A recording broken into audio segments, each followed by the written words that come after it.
What's your name? Franklin steelrex. All right, Mr. Franklin Steelrex. Let's get a baseline. Have you ever worked as a PD officer before? I have in the past, yes, ma'am. All right, how many months, years experience do you have? 5.5 ish, possibly going on 6. It's been a while. Yeah, that's what I like to hear. All right, so I'm gonna tailor the questions a little bit to that uh um point of view. Okay. All right. All right. Can you describe me a time when you were faced with a stressful situation that demonstrated your coping skills? Um. Yeah. Yeah. Actually, the last county I lived in, we had an individual named Daquan Michaels. He went by Pickles. Are we still Uh, stacking GSF charges up to member. 3 times? He Yeah, three times the new. was one of those individuals that was very intense, high stress, Correct. 240. antagonized the cops quite a bit. He was very difficult to work with. Outside in the public and in the cells. He really tested the officers' patience, just as a whole department, due to his antics. The best I'm way sorry. to oh, you're good. I would say I could wait. All right, go ahead. Okay. Um, yeah, he was a very difficult individual. He was kind of a little bit on the lower end of the spectrum when trying to explain things to him in regards to, hey, you broke the law. Now you have repercussions. We gotta follow through with it.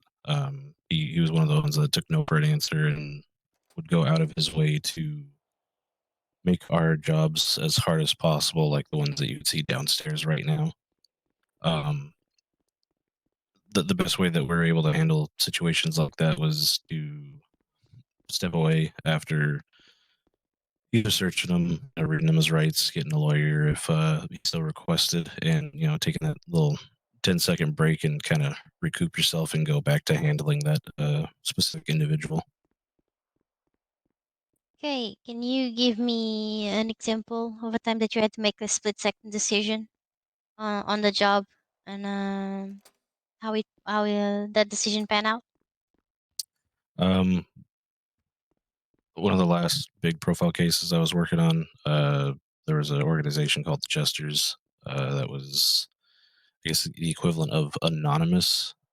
This is kind of the best way to put them at. They were sleeper cells that would float in and out of local counties, and one of them was actually able to infiltrate the medical facility that we were actually dealing with a suspect in after we got done getting ready to get them transported down to the station, and they ended up taking one of the medical teams, one of the personnel hostage.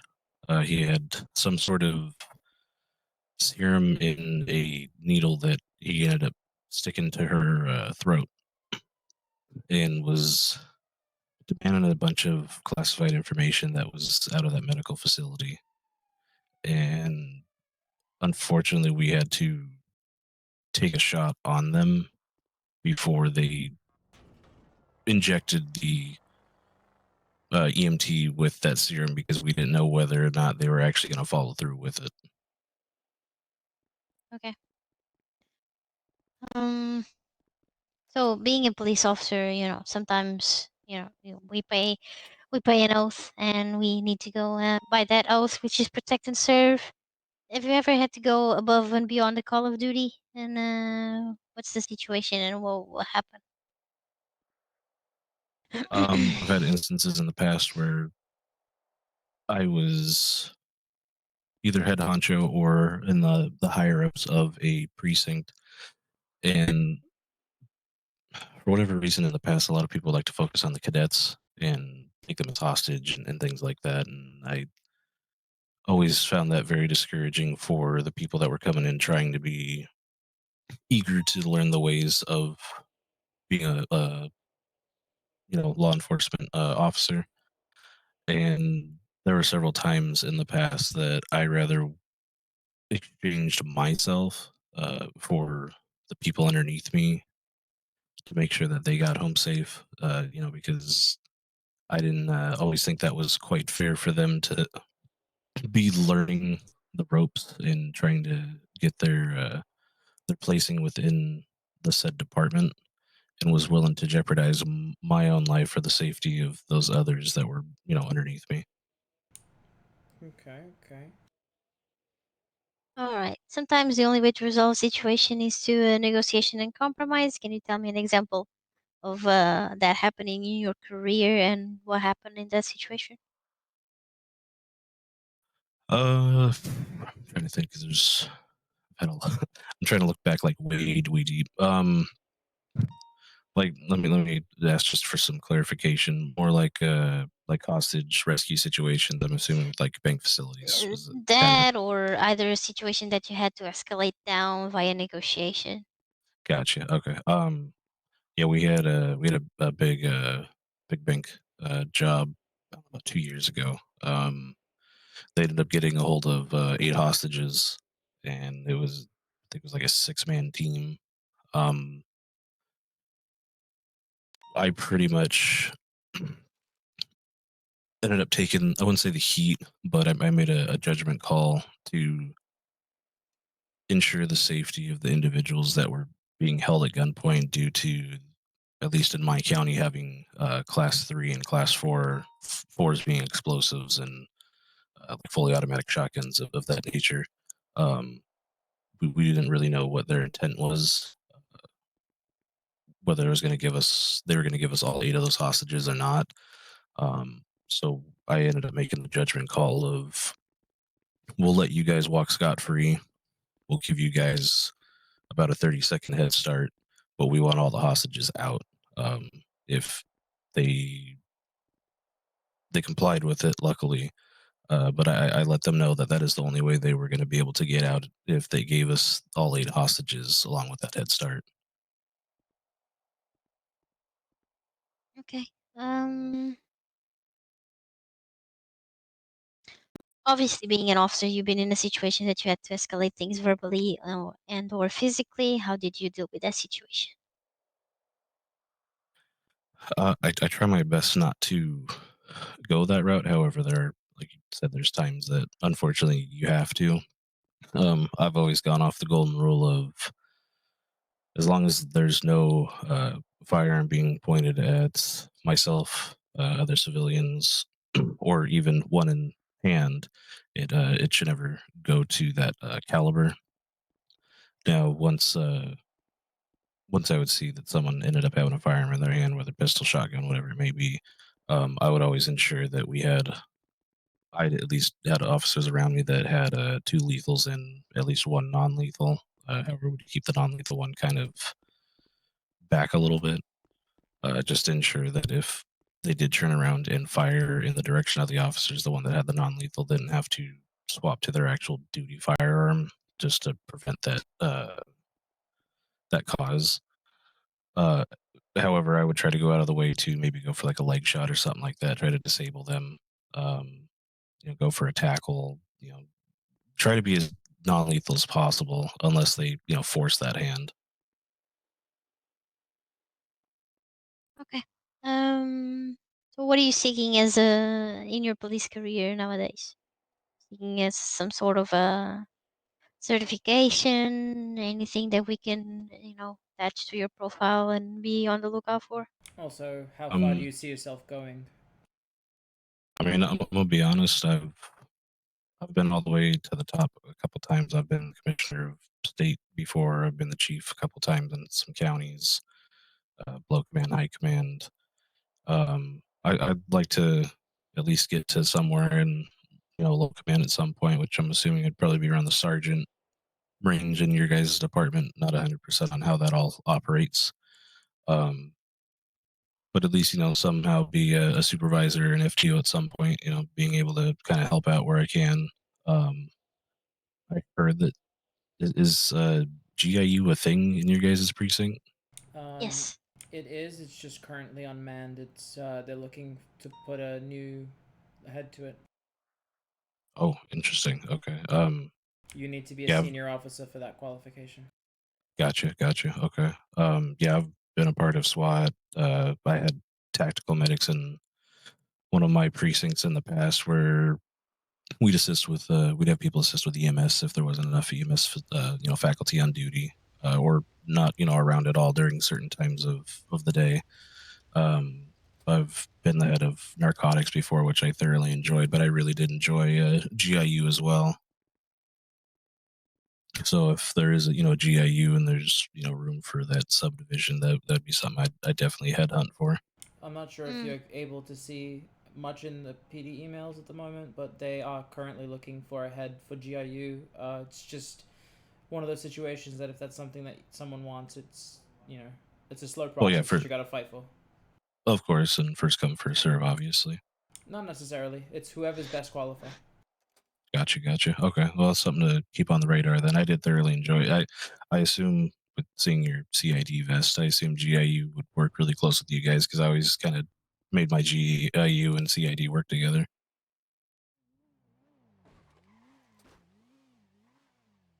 Oh, honestly, it might be a little bit better. You might like it, but yeah, I always made my CID and GIU work together, so I always enjoyed watching both divisions, come together and investigate things separately and then come back to what they find and relay information back to one another. So I really like that unison between both divisions. So that's something I would shoot for sure. Then Very cool. Okay, so obviously law enforcement works 24/7, 7 days a week. Fuck's sake.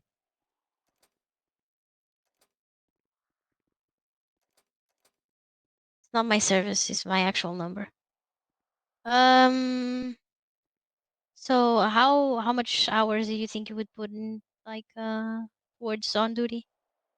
um, so I'm getting ready to start working for Bobcat Security graveyard shift for my first shift.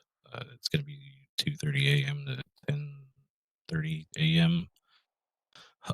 So my true available days would be Tuesday and Wednesday for the time being due to my apartment conditions. But anything after, oh shit, at least 8 p.m. PST until maybe like 1 or so AM PST, those Tuesdays and Wednesdays would be a guaranteed.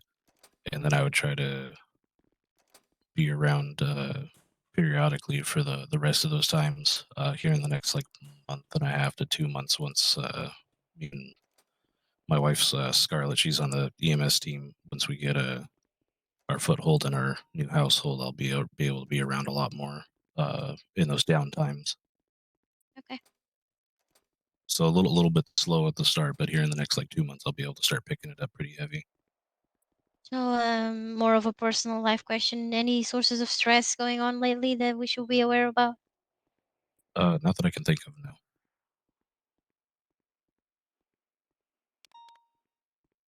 Mm, all right. Going on to more technical questions. Obviously, we have PD experience before. I want to gauge on where are you in PD knowledge and your knowledge of the law in general. Okay, just if you don't know it, you don't know it. Just for me to gauge out who I need to help out more in the academy and stuff like that. Gotcha. Okay. All right. Can you tell me the difference between RS and PC? Uh, Between the difference between SM and PC. RS Oh, and PC. I don't know, but I'm thinking. Are you kind of leaning towards like probable cause? Is that what I'm getting at here? Yes, Or reasonable suspicion and probable oh, cause. okay. That's why I was sitting there. The acronyms were throwing me off. Probable cause is being able to see and or smell, something. You end up pulling someone over, right, and you smell some sort of odor coming from the vehicle, whether it's alcohol, marijuana, some other narcotic. You see their eyes are glassed over, possibly, or they're slurring their speech or something at that point.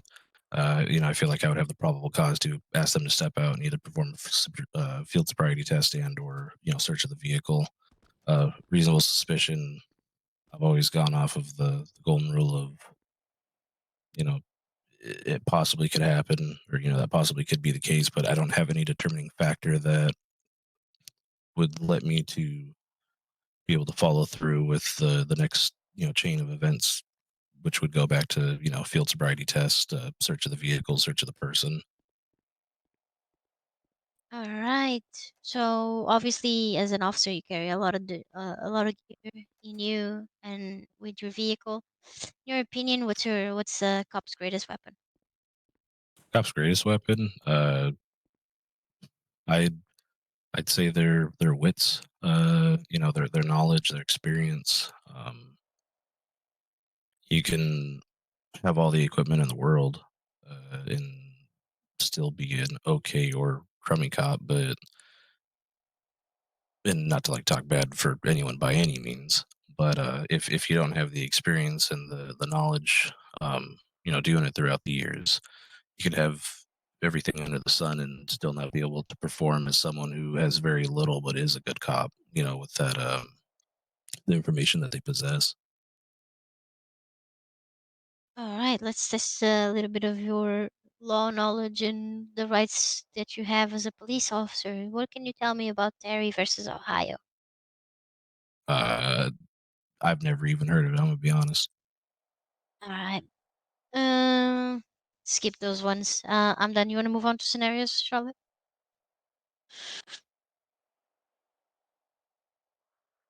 Okay, so you're driving along with your patrol partner. You hear gunfire.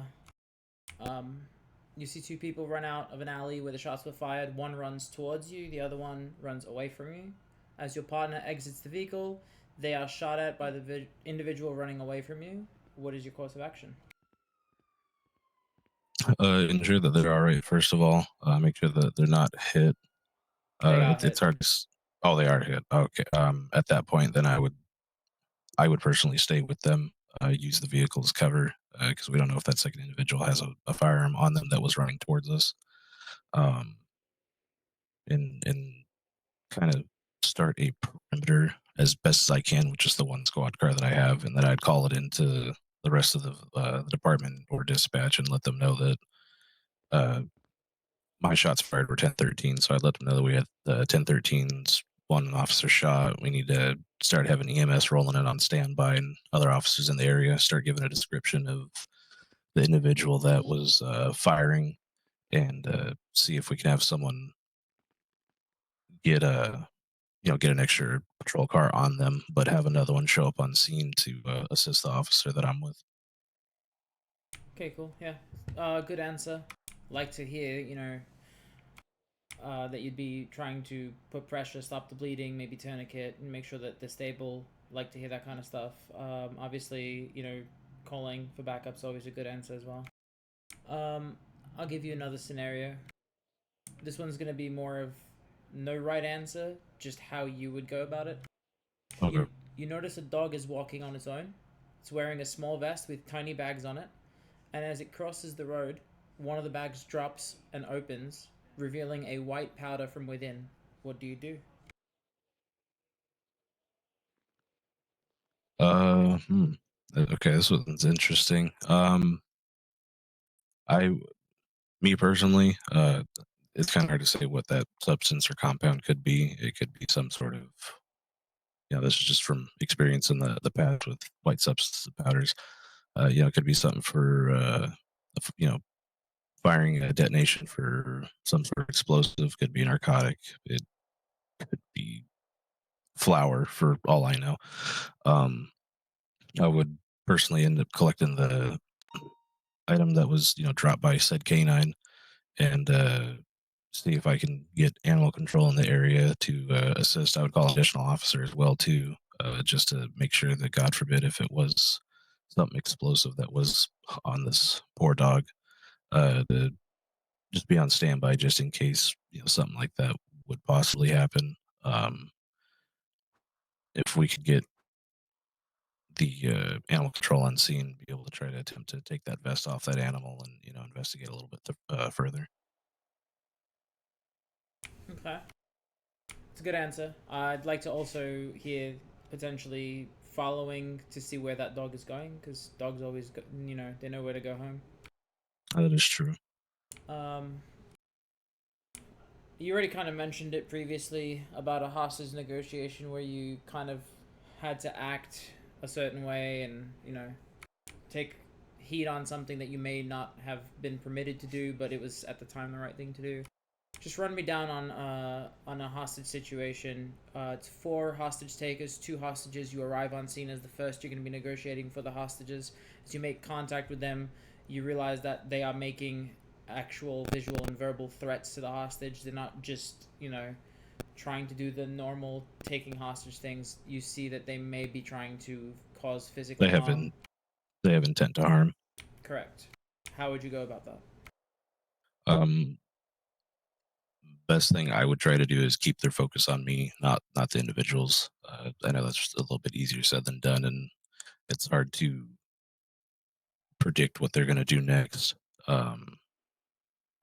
In instances in the past, I would keep the door propped open, and I would just kind of try to talk it through with the suspects and have them focus on me the entire time, and not the hostages, just to try to keep that certainty, knowing that the longer I talk to them, there's a good chance that they're going to remain unharmed.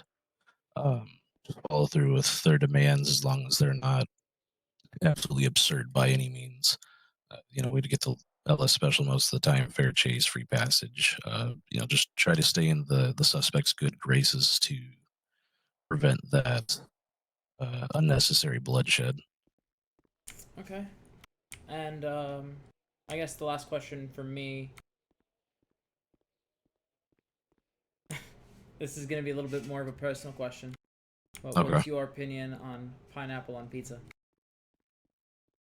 I mean, I'm really afraid to answer this. I'm gonna be real because I get frowned upon. Don't be afraid. I as an individual, I thoroughly enjoy pineapple. I like pineapple juice. I like pineapples. Me and my wife both like Hawaiian pizzas. Something about the ham and the pineapple just kind of go Let's good together. go. We got one. But I like pineapple, so yeah. I mean, do I go out of my So, way? No, but I do like pineapple on pizza. checkbox right here. Deny the application right. Don't listen to them. Don't listen to them.